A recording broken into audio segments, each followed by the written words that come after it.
निस्वार्थ कार्य। एक बार की बात है, मछलियों का एक व्यापारी नदी के करीब ही अपने आलीशान बंगले में रहता था। उसके दो बड़े ही प्यारे परंतु बड़े नटखट बच्चे थे।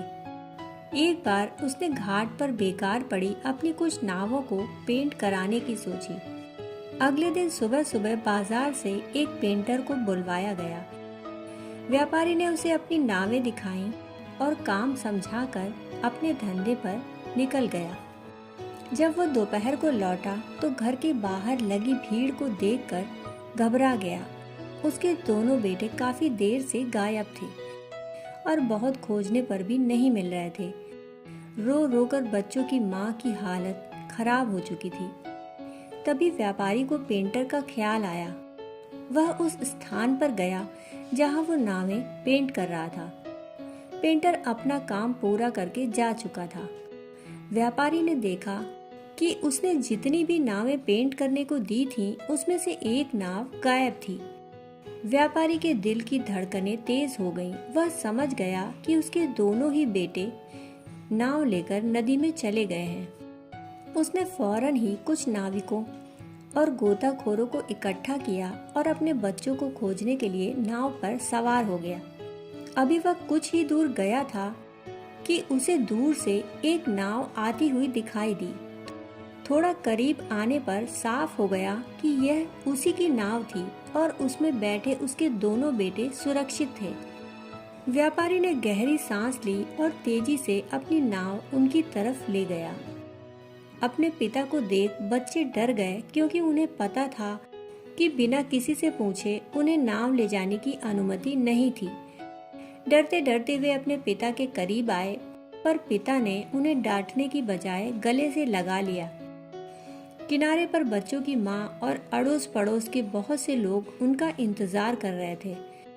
बच्चे नाव से उतरते ही माँ से लिपट गए। सभी के जाने के बाद व्यापारी बच्चों की नाव के करीब आया और उसे गौर से देखने लगा। इसके बाद उसने फौरन एक व्यक्ति को पेंटर को लाने के लिए भेजा।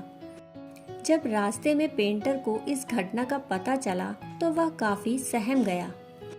उसे लगा, हो न हो बच्चों के नदी पर जाने का इल्जाम उसी पर लगाया जाएगा और उसे इसकी सजा मिलेगी।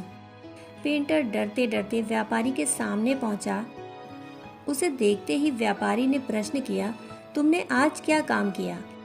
जी, आपने जो नावें दिखाई थीं, मैंने बस उन्हें रंगने का काम किया। पेंटर थोड़ा हिचकते हुए बोला। तुम्हारी मजदूरी कितनी हुई? व्यापारी ने पूछा। जी, 500 रुपए, पेंटर ने उत्तर दिया। व्यापारी अपनी कुर्सी से उठा और उसे गले लगाते हुए बोला, नहीं, तुम्हारी मजदूरी 500 रुपए नहीं बल्कि 50,000 रुपए हुई। और ऐसा कहते हुए उसने पेंटर के हाथ पर 500 रुपए की गड्डी रख दी। पेंटर और वहां मौजूद सभी लोग हैरत से व्यापारी को देखने लगे। किसी को कुछ समझ नहीं आ रहा था कि आखिर व्यापारी ऐसा विचित्र व्यवहार क्यों कर रहा है। इससे पहले कि कोई कुछ पूछता, व्यापारी ने सभी को संबोधित करते हुए कहा, आप लोग सोच रहे होंगे कि मैं ऐसा विचित्र व्यवहार क्यों कर रहा हूँ और 500 रुपए के काम के 50,000 रुपए क्यों दे रहा हूँ। ऐसा इसलिए क्योंकि आज इस पेंटर की वजह से मेरे दोनों बेटों की जान बच गई। दरअसल वे जिस नाव को लेकर नदी में गए थे, उसमें एक छोटा सा छेद था, मगर नाव को पेंट करते वक्त इनकी नज़र उस छेद पर पड़ी और इन्होंने बिना किसी से पूछे अपने आप ही उस छेद को भर दिया, जबकि ये ना इनका काम था और ना ही इन्होंने इसके कोई पैसे मांगे। अगर इन्होंने निस्वार्थ भाव से ये जरा सा काम नहीं किया होता तो शायद आज मैं अपने दोनों बेटों को खो चुका होता। मैं अब जीवन भर के लिए इनका ऋणी हो गया हूँ और ये छोटी सी रकम इनकी अच्छाई के सामने एक मामूली सा तोहफा है।